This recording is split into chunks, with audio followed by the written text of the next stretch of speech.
Jai Hind aspirants, Arubi Thakur. Welcome you to SSB Crack Exams channel and I'm here with the new topic. So curfew लगाया गया था नेपाल के अंदर और नेपाल के जो प्राइम मिनिस्टर है उन्होंने ब्लेम किया इंडिया को। तो चलिए जानेंगे आज के पूरे वीडियो लेक्चर में कि नेपाल को वापस से हिंदू राष्ट्र बनाने की क्यों बात की जा रही है। दो लोगों की मौत हो चुकी है और कम से कम 30 लोग घायल हैं जैसे ही प्रोटेस्ट होता है नेपाल के अंदर और वहां पर जो डिमांड है कि मोनार्की वापस लाए जाए, मतलब जो राजा हैं, जो पहले राजा हुआ करते थे, अब उनको वापस लाया जाए, हमें गवर्नमेंट या डेमोक्रेसी नहीं चाहिए। प्रोटेस्ट होते हैं काठमांडू के अंदर और नेपाली सिक्योरिटी फोर्सेस और जो एक्टिविस्ट है उनके बीच में जो है ये सारा का सारा झगड़ा प्रोटेस्ट स्टार्ट होता है।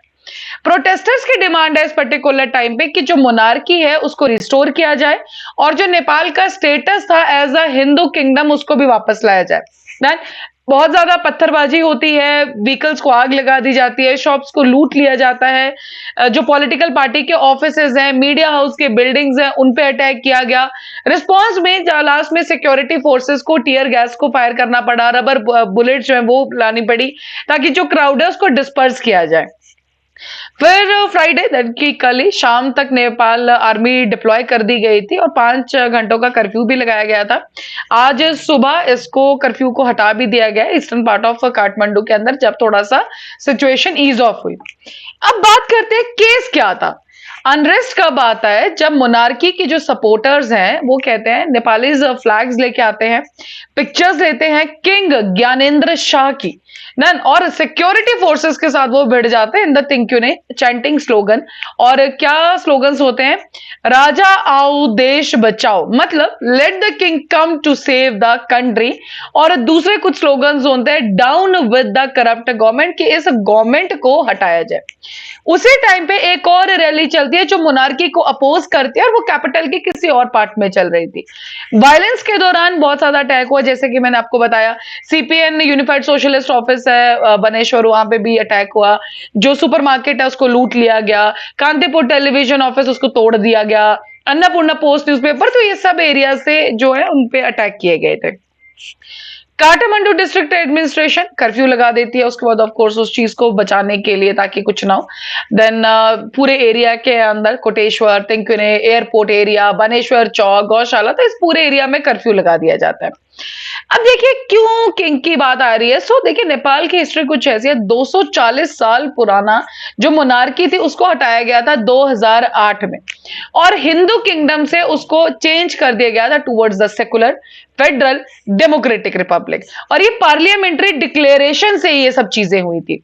अब ये जो मोनार्की रिस्टोर करने की बात आई है वापस से आ गई है और ये हुआ कब? जो पहले किंग हुआ करते थे ज्ञानेंद्र, उन्होंने अपील किया है पब्लिक सपोर्ट के लिए वीडियो मैसेज में जब डेमोक्रेसी डे था, that was on the February 19।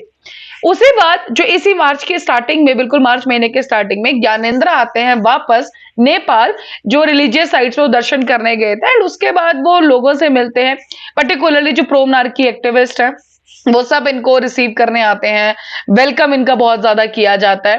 अब यहां पर एक और बात है, तो जो प्रो मोनार्की की जो एक्टिविस्ट है उनका कहना है कि उस टाइम पे 4 लाख लोग आए थे इनका वेलकम करने के लिए। हालांकि मीडिया हाउसेस का ये कहना है कि वहां मात्र 10,000 लोग थे, तो इसका अभी तक क्लेरिफिकेशन किसी के पास भी नहीं है।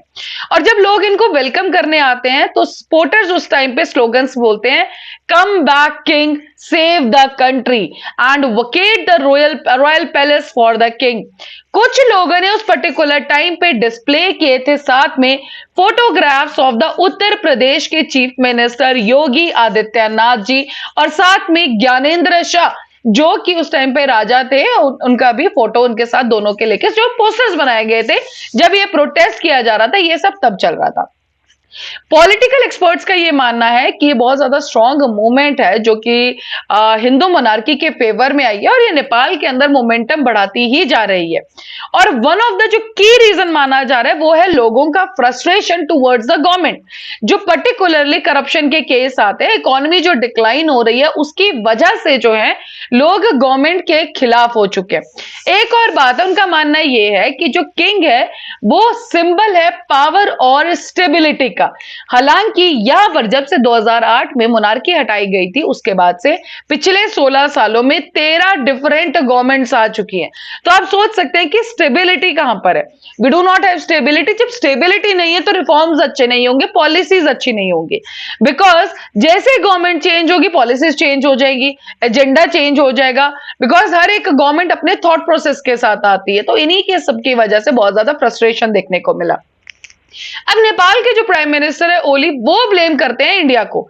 उनका कहना यह है कि I will prove in the parliament कि इस पूरी मूवमेंट के पीछे किसका हाथ है, that is India is involve in this. अब ये उन्होंने कैसे कहा है ये तो वही जानते हैं। अभी तक हालांकि इस पर कोई और टिप्पणी नहीं आई है और मीटिंग चल रही थी सेंट्रल ऑफिस बेयरर्स की, उसी के दौरान इन्होंने कहा कि ये जो मूवमेंट हुई है उसकी वजह है इंडिया। साथ ही में उन्होंने कहा कि जो फॉर्मर किंग है ज्ञानेंद्र शाही उनको भी अरेस्ट कराएंगे। So this was the whole situation in the Nepal, जिसकी वजह से कर्फ्यू लगा एंड इतने सारे इश्यूज देखने को मिले।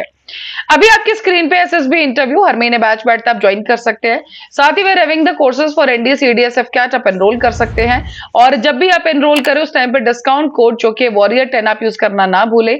जैसे ही आप इस कोड को यूज करेंगे you will be getting the 10% of. So that's all for the day. Thank you so much for watching this video. जय हिंद, जय भारत। अगर आप एक डिफेंस एस्पिरेंट हैं और SSB interview, NDA, CDS, AFCAT जैसे एग्जाम्स के लिए प्रिपेयर कर रहे हैं तो आप एसएसबी क्रैक एग्जाम्स के कोर्स को चेक करना ना भूलें। आप हमारी लर्निंग एप्लीकेशन को गूगल प्ले स्टोर से भी डाउनलोड कर सकते हैं।